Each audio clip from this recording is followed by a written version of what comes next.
समयानुसार कौरव और पांडवों के बीच में महाभारत युद्ध छिड़ गया। जिस युद्ध की भूमि में अनेक वीर गति को प्राप्त हो गए। अतोत्वत्वा भीम और दुर्योधन की गदा युद्ध प्रारंभ हुआ। एक दूसरे के ऊपर गदाओं का प्रहार कर रहे हैं और जब ये गदा आपस में टकराती तो टंकार की जो ध्वनि तो वो आकाश मंडल तक गूंज रही है। प्यारे ऋषियों, गदा युद्ध करते करते भीम ने अपनी गदा का प्रहार दुर्योधन की जंघा पर कर दिया, जिससे जंघा टूट गई और दुर्योधन युद्ध भूमि में गिर पड़ा। आज टूटी हुई जंघा से दुर्योधन युद्ध भूमि में पड़ा हुआ है, जिसके ऊपर कौवे, चील, गिद्ध आदि मंडरा रहे हैं। जिस दुर्योधन की गदा के समक्ष कोई व्यक्ति ठहर नहीं पाता था, आज उसके ऊपर कौवे हैं, चील हैं, गिद्ध हैं, मंडरा रहे हैं। आज अपने आप की रक्षा नहीं कर पा रहा, अपने आप की सुरक्षा नहीं कर पा रहा। इसलिए तो कहा गया है कि समय समय की बात है, समय बड़ी बलवान और राम जन्म का दिन बड़ा तो कृष्ण जन्म की रात, समय समय की बात। दुर्योधन जैसे पराक्रमी योद्धा का जब अभिमान न टिक सका, यदि कोई साधारण व्यक्ति अभिमान करके बैठ जाए तो भला उसकी रक्षा कौन कर सकता है। इसलिए जीवन में व्यक्ति को अभिमान नहीं करना चाहिए। जिस व्यक्ति ने जीवन में अभिमान किया है उसी व्यक्ति की दुर्योधन जैसी गति हुई। ये प्रसंग यही संकेत करता है कि जीवन में अभिमान मत करो। समय की बात है, कभी दिन बड़ा होता है तो कभी रात बड़ी होती है, कभी दिन छोटा होता है तो कभी रात छोटी होती है। फिर अभिमान किस बात का? जिस धन के ऊपर हम अभिमान कर रहे हैं ये धन हमेशा टिकने वाला नहीं है। जिस बल के ऊपर हम अभिमान कर रहे हैं वो बल भी हमेशा एक जैसे रहने वाला नहीं है। तो फिर अभिमान किस बात का? इस अभिमानी दुर्योधन के मित्र हैं, सखा हैं, गुरुपुत्र अश्वत्थामा। युद्ध भूमि में दौड़ करके आया और बोला, मित्र दुर्योधन, तुम्हारे ऊपर इस समय आपत्ति है, संकट है, और सच्चा मित्र वही होता है जो आपत्ति के साथ साथ दे। तो बताओ मैं तुम्हारा प्रिय कार्य क्या करूं? क्या तुम मुझे प्रसन्न करना चाहते हो? हाँ मित्र, तो मेरा तो बस एक ही प्रिय कार्य है। मेरे शत्रु हैं 5 भाई पांडव, उनका वध कर दो, शिरच्छेदन करके ले आओ। दुर्योधन ने कहा, अश्वत्थामा ने स्वीकार कर लिया और हस्त में खड्ग तलवार लेकर के पांडवों के शिविर की ओर चल पड़ा।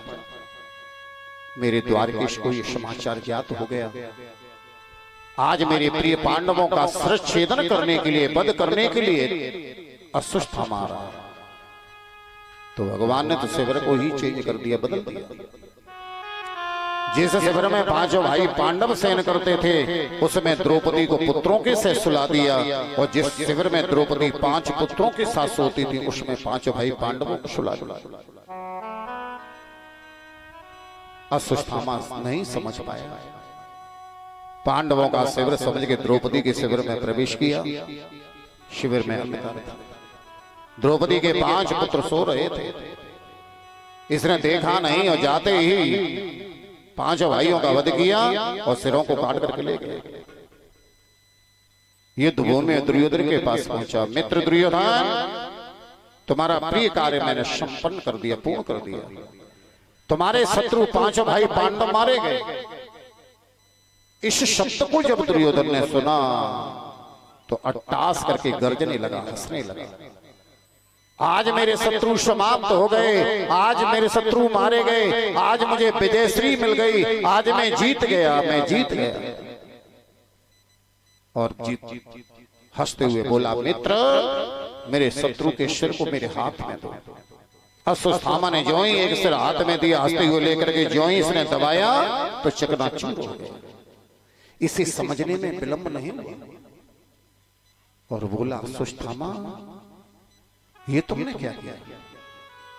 नहीं नहीं, ये पांडवों के सिर नहीं, ये तो महारानी द्रौपदी के पुत्रों के सिर।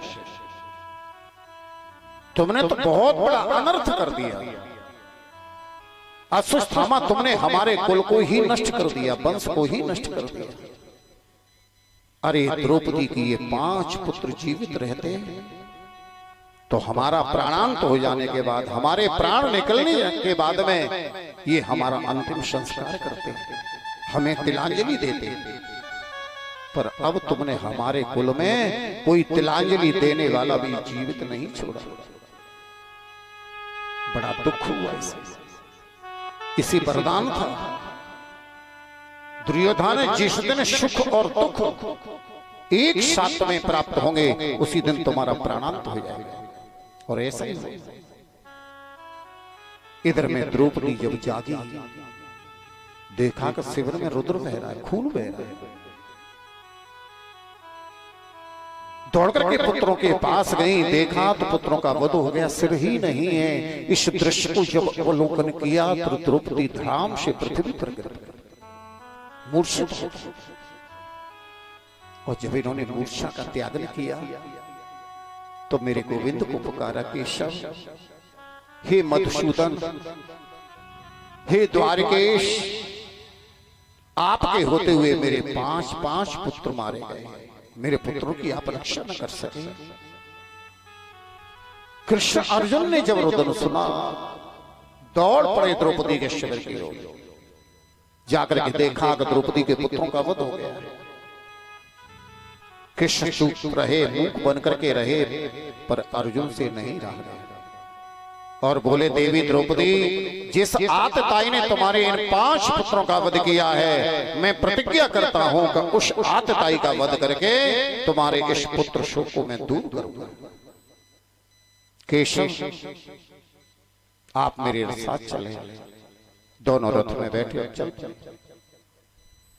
जब अश्वत्थामा को ज्ञात हुआ कि कृष्ण अर्जुन मेरा पीछा कर रहे हैं, तो ये भाग खड़ा हुआ। और अर्जुन के रथ को देख करके अश्वत्थामा इस प्रकार से भाग रहे, रुद्र पया यथार्क। एक बार भगवान रुद्र के भय से जैसे सूर्य नारायण भाग रहे थे, आज उसी प्रकार से अर्जुन के भय से अश्वत्थामा भाग रहा है। इसने देखा कि ये मुझे जीवित नहीं छोड़ेगा, तो प्राण की रक्षा के हेतु इन्होंने ब्रह्मास्त्र का प्रयोग कर दिया। अर्जुन ने भी ब्रह्मास्त्र छोड़ दिया। कृष्ण बोले, अर्जुन, ये ब्रह्मास्त्र चलाना जानता है, पर उसे शांत करना, उतारना नहीं जानता। क्योंकि इसके पिता ने इसे एक ही विद्या सिखाई है। इसके पिता अर्थात तुम्हारे गुरु ने तुमको दोनों शिक्षाएं दी हैं, दोनों उपदेश दिए, दोनों विद्याएं दी हैं। तुम ब्रह्मास्त्र चलाना भी जानते हो, तो उसे उतारना भी जानते हो। इसलिए इन दोनों ब्रह्मास्त्रों को अपने पास उतार दो। मेरे गोविंद के अनुसार ब्रह्मास्त्रों को उतारा और दौड़ते हुए अश्वत्थामा को पकड़ लिया। जिस प्रकार से पशु को रस्सी से बांधते हैं, इसी प्रकार से इन्होंने अश्वत्थामा को रस्सी से बांधा और रथ के पिछले भाग में डाल दिया। पुत्र शोक में द्रौपदी जहां रुदन कर रही थी, अर्जुन रथ को लेके आए। रथ से नीचे उतर करके द्रौपदी से बोले, देवी, तुम्हारे 5 पुत्रों का वध करने वाला आतताई रथ के पिछले भाग में पड़ा हुआ। द्रौपदी ने सुनते सोचा, मेरे पुत्रों का वध करने वाला है कौन? उसे मैं भी तो देखूं चल करके। दौड़ पड़ी द्रौपदी और जाकर के रथ के पिछले भाग में झांक करके देखा तो देखे दे द्रौपदी पीछे को हट गई और बोल पड़ी कि मुंचता मुंचता मेष ब्राह्मणो नेतराम गुरु। इसे छोड़ दो, छोड़ दो, इसे छोड़ दो। यही तो आतताई है। इसी ने तो तुम्हारे 5 पुत्रों को वध किया है, फिर भी तुम कहती हो कि सिर्फ जीवन दान भी दिया जाए। ध्यान देना, द्रौपदी के हृदय में कितनी दया भरी हुई है। नेत्रों के सामने 5 पुत्रों के सब पड़े हुए हैं, फिर भी दया बरसा रहे हैं। इसे जीवन दान क्यों दिलाना चाहती है? द्रौपदी कहती हैं कि ये ब्राह्मण पुत्र है, ब्राह्मणों नितराम गुरु, और ये ब्राह्मण पुत्र ही नहीं अब तो ये गुरु का बेटा भी तो है ना, गुरु पुत्र है। इन्हीं के पिता से तो तुमने धनु विद्या को ग्रहण किया है। यदि आप इनका वध कर देंगे, इसकी मां को समाचार मिलेगा कृपी को कि मेरा पुत्र मारा गया, तो जैसे पुत्र शोक में आज मैं स्वयं विलाप कर रही हूं, सुनते ही कृपी भी विलाप करेगी। तो मैं इसकी मां को अब रुलाना नहीं चाहता, इसकी मां को मैं रुलाना नहीं चाहता, क्योंकि इसके रुलाने से मेरे बेटा जीवित तो नहीं होंगे, मेरे तो पुत्र मारे ही, इसलिए से जीवन दान दे दो। अर्जुन ने प्रतिज्ञा की है कि मैं आतताई का वध करूंगा। द्रौपदी कहती से जीवित छोड़। ऐसी स्थिति में क्या किया गया? तो युधिष्ठिर से पूछा। युधिष्ठिर बोले द्रौपदी कहते हैं तो इसे जीवित छोड़। नकुल से देव से पूछा, जो बड़े भैया कह रहे हैं वही ठीक। भीम से पूछा गया आपका क्या मत है? नहीं नहीं, आतताई का तो वध ही होना चाहिए, इसका वध कर दो। तब मेरे गोविंद से पूछा केशव आपका मत क्या है? कृष्ण बोले द्रौपदी कहती है तो जीवित छोड़ दो। फिर अर्जुन की प्रतिज्ञा का क्या होगा माधव? भगवान बोले तो इसका वध कर दो। भीम बोले वाह केशव वाह, दोनों बातें एक साथ, जीवित भी छोड़ दो और वध भी कर दो। कृष्ण बोले दादा भीम मैंने आपसे नहीं कहा है, ये मैंने पार्थ अर्जुन से कहा है। अर्जुन ने थोड़ी देर विचार किया, भगवान के शब्दों का भाव समझ गए और उन्होंने खड्ग तलवार ली। अश्वत्थामा के मस्तक में जो मणि थी उस मणि को निकाला, आधे सिर के बाल बनाए, आधी दाढ़ी मूछ और धक्का देकर शिविर से बाहर कर दिया। इसे मृत्यु दंड भी दे दिया गया और जीवित भी छोड़ दिया।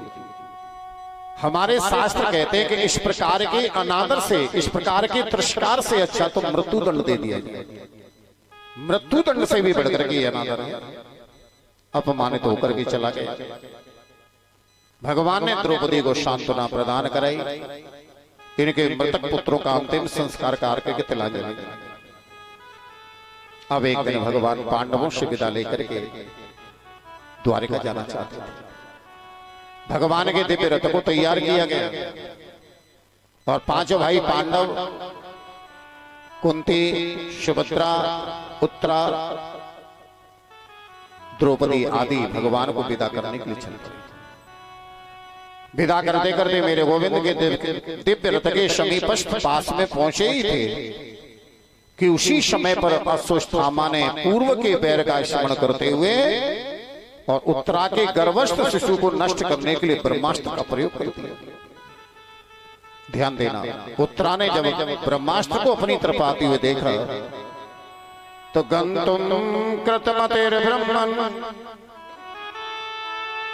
द्वारिकां रथमास्थितः उपलेवे विदावन्ते उत्तरां बह्वीवलाम्। उत्तरा बेहोलित हो गई, चीख पड़ी केशव रक्षा करो, द्वारकेश रक्षा करो, माधव रक्षा करो, गोविंद रक्षा करो। ध्यान देना, उत्तरा ने ये नहीं कहा कि आप मेरी रक्षा करें, उत्तरा ने ये भी नहीं कहा कि मेरे गर्भस्थ शिशु की रक्षा करें, केवल कहा रक्षा करो। अब किसकी रक्षा की जाए? कोई संकेत भी तो होना चाहिए ना, पर उत्तरा ने कोई संकेत किया ही नहीं, तो भगवान ने ही संकेत कर दिया, इशारा किया किसकी रक्षा? तो उत्तरा कहती है मेरी नहीं, मेरे गर्भ में जो बालक पल रहा है वो आपका भक्त है, आप अपने भक्त की रक्षा करें। शब्दों पर ध्यान दें, कितने सुंदर शब्द हैं। उत्तरा ने ये नहीं कहा कि मेरे गर्भस्थ शिशु की रक्षा करो आप, मेरे उदर में, मेरे गर्भ में जो बालक है वो मेरा नहीं, आपका भक्त है, आप अपने भक्त की रक्षा करें। और आपके भक्त की रक्षा हेतु यदि मुझे प्राण देने पड़ गए तो मैं भी दे दूंगी, पर भक्त की रक्षा होनी चाहिए। भगवान ने विचार किया, वाह, उत्तरा का ये भाव, कि भक्त की रक्षा हेतु अपने प्राणों को भी देना चाहती है। इस प्रकार का भाव तो मां के समान होता है। ध्यान देना, भगवान के मुख से मां शब्द निकल गया और भगवान ने तत्काली अमुष्ट के बराबर रूप धारण किया और उत्तरा के गर्भ में प्रविष्ट हो गए और उस गर्भस्थ शिशु की ब्रह्मास्त्र से रक्षा की और एक स्वरूप से पांडवों के पास खड़े रहे, पांडवों की रक्षा की। बोले भक्तवत्सल भगवान की जय। आज पुनः मेरे गोविंद